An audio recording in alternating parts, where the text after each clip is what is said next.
আমেৰিকাৰ ষ্টাইলত ময়ো আজি ঘৰতে বনাম বুলি ভাবিছোঁ গোমধানৰ এটা আনকমন ৰেচিপি যিটো ৰেচিপি খাবলৈ বহুত বেছি সোৱাদজনক হয় যদি আপোনালোকে বনাই খোৱা নাই তেন্তে এইদৰে ৰেষ্টুৰেণ্টৰ ষ্টাইলত আৰু আমেৰিকাৰ ষ্টাইলত ঘৰতে বনাই খাই চাবচোন আৰু এই ৰেচিপিটো বনোৱাৰ পাছতে কি কাৰণে মই পইতা ভাতৰ এখন থালি খাব লগা হ'ল সেই সকলোবোৰ আজি আপোনালোকে এই ভিডিঅ'টোত গম পাব।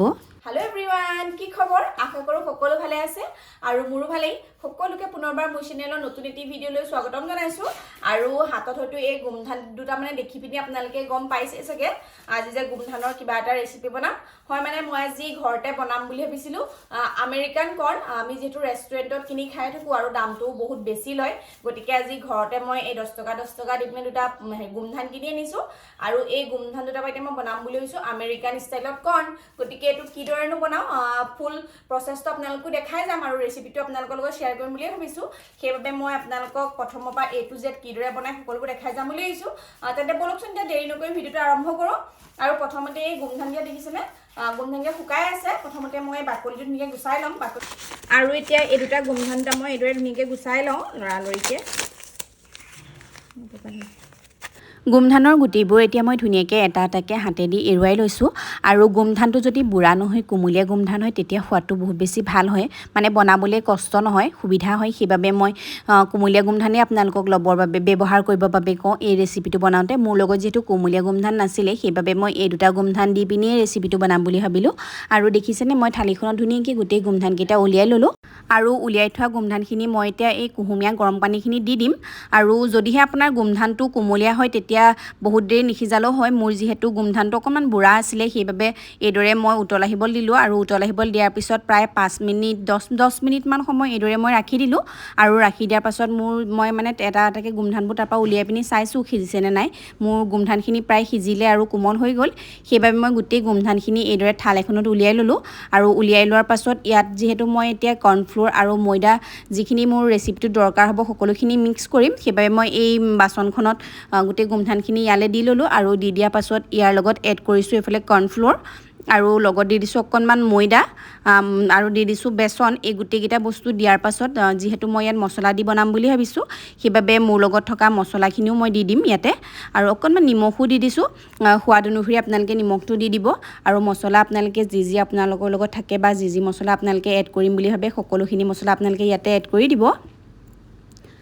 ইয়াৰ লগত পানী এড কৰিব নালাগে যিহেতু গোমধানখিনি আপোনাৰ তিতি সেমেকিয়ে থাকিব, সেইবাবে গোটেই মিশ্ৰণটো ইয়াত ধুনীয়াকৈ গোমধানখিনিৰ ওপৰত লাগিয়ে যাব।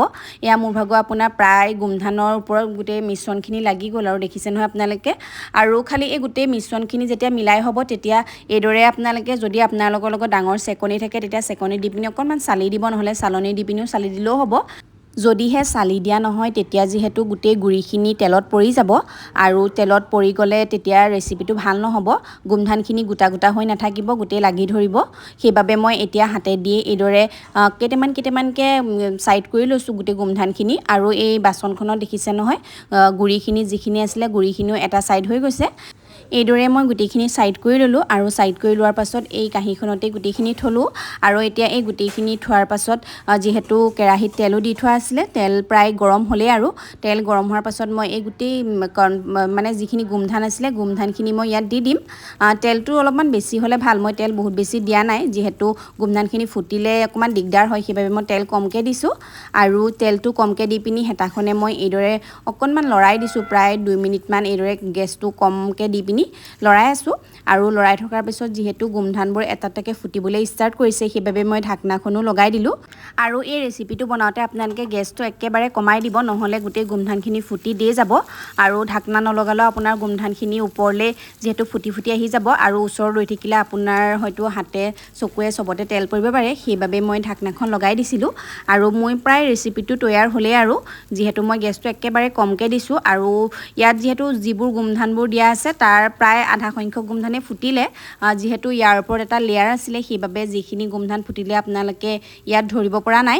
মই ৰেচিপিটো বনাই হোৱাৰ পিছত আপোনালোকক ধুনীয়াকৈ গোমধান এটা লৈ পিনি দেখাম, ইয়াৰ ওপৰত যে এটা লেয়াৰ আছে আপোনালোকে তেতিয়া ধুনীয়াকৈ ধৰিব পাৰিব। আৰু এইফালে মোৰ দেখিছেনে যিখন মই বনাইছিলোঁ মানে গোমধানৰ মই যিটো ৰেচিপি বনাইছিলোঁ সেই ৰেচিপিটো মোৰ প্ৰায় ৰেডি হ'লেই আৰু এইফালে মই ধুনীয়াকৈ থালিখনত এইদৰে সজাইও আনিছোঁ। ফাইনেলি প্ৰায় 1 ঘণ্টামান লাগি গ'ল মোৰ ভাগৰ বনাওঁতে, যিহেতু বহুত বেছি গৰম আছিলে পাকঘৰত সেইবাবে অকণমান দেৰিও লাগিলে। এইফালে দেখিছেনে গোটেই ঘামি অৱস্থা নাইকিয়া হৈ গৈছোঁ, বহুত বেছি ঘামি গ'লোঁ। যি কি নহওক লাষ্টত বাৰু বনায়ো হ'লগৈ। এইখন থালিখন হৈছে এইখন দেখিছেনে মই বোলে লগত আপোনাৰ পিঁয়াজ লৈ আহিছোঁ আৰু টেঙা আৰু জলকীয়াও দি দিছোঁ পুৰা ৰেষ্টুৰেণ্টৰ ষ্টাইলত বনাইছোঁ মানে আমেৰিকান কৰ্ণ এইদৰে বনোৱা হয় এইফালে যিহেতু আপোনাৰ এয়া যদি এক প্লেট কিনি খাবলৈ যোৱা হয় তেতিয়া 250 মান লয় বা 250 নে 230 কিবা এটা লয় গতিকে মই ঘৰতে এইদৰে বনাই চালোঁ এইখন আৰু টেষ্টটো আপোনালোকক জনাইছোঁ কেনেকুৱা হৈছে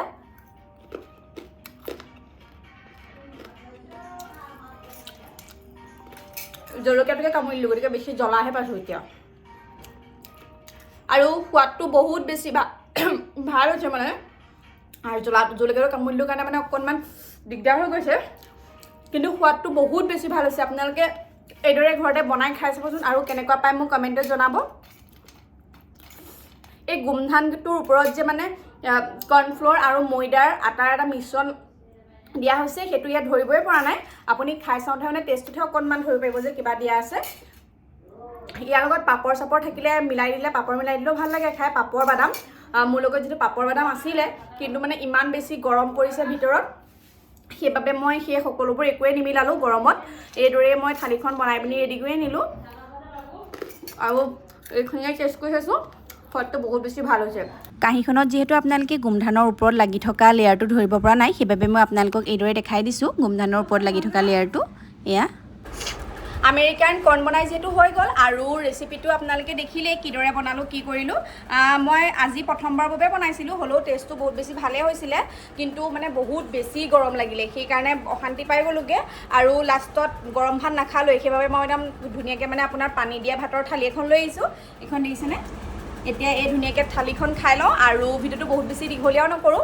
যিহেতু বহুত বেছি দীঘলীয়া কৰিলেও আপোনালোকে চাই পিনি বৰ পাব গতিকে আজি ভিডিঅ'টো মই ইমানতে সমাপ্ত কৰিম বুলি ভাবিছোঁ আপোনালোকে কেনেকুৱা পালে কমেণ্টত জনাব নাপাহৰিবচোন দেই আৰু যদি মানে আপোনালোকে পাৰে কিবা কণ্টেণ্টবোৰ মোক কমেণ্টত জনাব সেই ওপৰত মই ভিডিঅ' বনাবলৈ চেষ্টা কৰিম আৰু আজিলৈ আহিছোঁ দেই বাই বাই